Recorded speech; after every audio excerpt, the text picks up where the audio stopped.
सुप्रभात छात्रों। आज हम अपनी हिंदी की पाठ्य पुस्तक गुंजन में से पाठ 4 सरफरोशी की तमन्ना पाठ का अध्ययन करेंगे। सबसे पहले बच्चों मैं आपको बताना चाहूँगा कि यह एक संस्मरण है जिसे मनमथ नाथ गुप्त जी ने लिखा है। संस्मरण का अर्थ होता है बच्चों, जब हम अपनी स्मृति के आधार पर कुछ लिखते हैं, यानी बीते हुए घटनाक्रम को याद कर जब हम लिखते हैं उसे संस्मरण कहते हैं। आज हम मनमथ नाथ गुप्त जी द्वारा लिखे सरफरोशी की तमन्ना संस्मरण का अध्ययन करेंगे। जैसा कि बच्चों आपको पता ही है, हमारा देश जब गुलामी की जंजीरों में जकड़ा हुआ था, तब भारत के क्रांतिकारियों ने अपने देश को आज़ाद करवाने के लिए अपने जीवन का बलिदान दिया।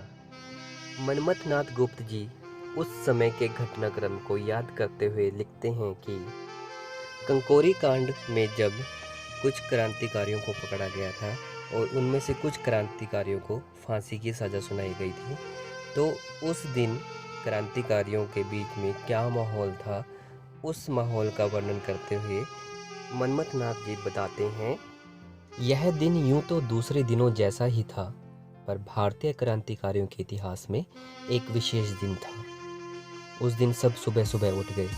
कैदी रसोइये ने विशेष खाना बनाया। जेलर अब्दुल सवेरे ही आ डटा। रोज वह किसी का गाना सुनता था, किसी के साथ शतरंज खेलता था, और आज वह चुप था। किसी ने उसे बैठने तक की जगह ना दी। मुझे लगा कि उसका चेहरा भी कुछ उदास था। न जाने क्यों हमें यह आभास हो चुका था कि सूर्य के नीचे हमारा स्थान कहाँ है।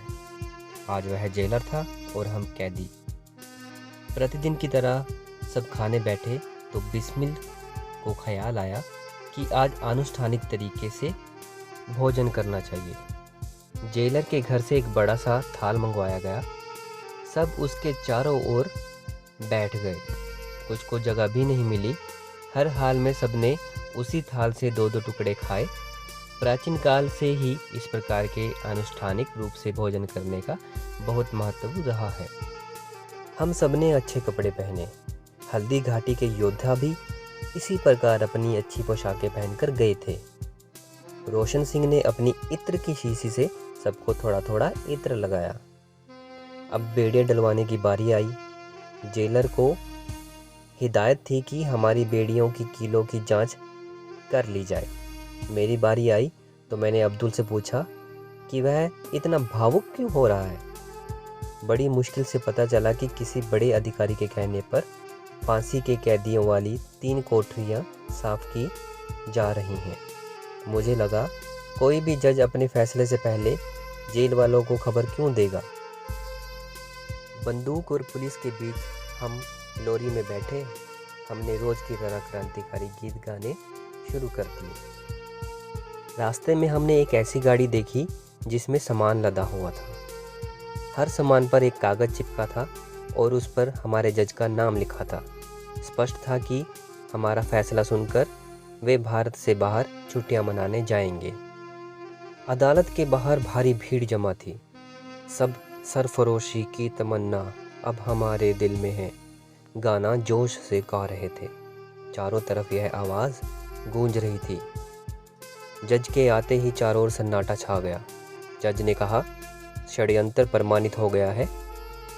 एक एक कर मुझे भूपेंद्र, जोगेश, गोविंद, मुकंदीलाल आदि को सज़ा सुनाई गई। अंत में सुनाई फांसी की सज़ा हमारे तीनों साथियों को, राम प्रसाद बिस्मिल, राजेंद्र लाहिड़ी, रोशन सिंह। उस वक्त राजेंद्र के चेहरे पर बड़ी बाल सुलभ मुस्कान थी। बिस्मिल के चेहरे पर अवज्ञा का भाव था और रोशन सिंह ने हंसते हुए हमें ऐसे देखा मानो वे तो सीधा स्वर्ग चले और हम रह गए। और हम सबकी आंखों में आंसू भरे थे, क्योंकि हम जानते थे कि यही हमारी अंतिम मुलाकात है। मनमथ नाथ गुप्त। छात्रों, अंत में मैं आपसे यही कहना चाहता हूँ कि हमारे देश को आज़ाद करवाने के लिए कई क्रांतिकारियों ने अपने जीवन का बलिदान दिया है। इसलिए हमें अपने क्रांतिकारियों के बलिदान को कभी नहीं भूलना चाहिए और उन्हें हमेशा स्मरण करते रहना चाहिए। बच्चों, इसके बाद हम पाठ 4 सरफरोशी की तमन्ना के मौखिक और लिखित प्रश्न उत्तर अपनी उत्तर पुस्तिका में सुंदर सुंदर लिखाई में करेंगे। मौखिक प्रश्न। उस दिन को विशेष क्यों कहा गया? क्योंकि उस दिन क्रांतिकारियों को सजा होने वाली थी। हर रोज अब्दुल का व्यवहार कैसा होता था? हर रोज अब्दुल का व्यवहार मित्रवत होता था। हल्दी घाटी के योद्धा किस तरह की पोशाकें पहनकर युद्ध करने जाते थे? हल्दी घाटी के योद्धा अच्छी पोशाकें पहनकर युद्ध करने जाते थे। क्रांतिकारियों द्वारा गीत गाने से क्या पता चलता है? क्रांतिकारियों द्वारा गीत गाने से पता चलता है कि गीत गाने से उनके अंदर जोश भर जाता है। अदालत जाने से पहले सबने क्या क्या तैयारियां की थी? अदालत जाने से पहले सबने अनुष्ठानिक तरीके से भोजन किया, इत्र लगाया और अच्छी अच्छी पोशाकें पहनी। सबने एक साथ भोजन क्यों किया? सबने एक साथ भोजन इसलिए किया क्योंकि अनुष्ठानिक भोजन का एक ऐतिहासिक महत्व है। फांसी के कैदियों वाली 3 कोठरियां साफ करने की घटना से क्या पता चलता है? फांसी के कैदियों वाली 3 कोठरियां साफ करने से पता चलता है कि उन क्रांतिकारियों में से 3 क्रांतिकारियों को आज फांसी की सज़ा होने वाली है। फांसी की सज़ा सुनकर किस किस की क्या प्रतिक्रिया हुई?